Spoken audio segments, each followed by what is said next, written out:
نبی خدا صلی اللہ علیہ وآلہ وسلم نے جناب فاطمہ بنت اسد کے متعلق فرمایا کہ حقیقتاً وہ میری ماں تھیں، کیونکہ وہ اپنے بچوں کو بھوکا رکھتی تھیں اور مجھے کھانا کھلاتی تھیں۔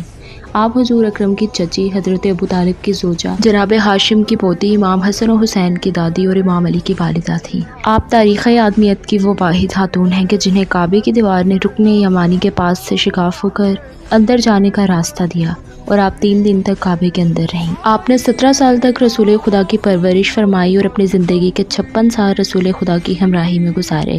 یثرب کی طرف ہجرت کرنے والی آپ پہلی خاتون تھیں۔ 12 امام آپ ہی کی نسل میں سے ہیں اور ماں کے درجے پر ہونے کے باوجود آپ نے ہمیشہ حضرت فاطمہ زہرا کا بے حد احترام کیا۔ آپ نے 4 ہجری کو رحلت فرمائی اور آپ وہ واحد خاتون ہیں کہ جنہیں حضور نے اپنی قمیض کا کفن دیا۔ حضور خود آپ کی قبر میں لیٹے اور آپ کو اپنے ہاتھوں سے لحد میں اتارا۔ آپ خاندان اہل بیت کی وہ پہلی خاتون ہیں کہ جو جنت البقیع میں دفن ہوئیں۔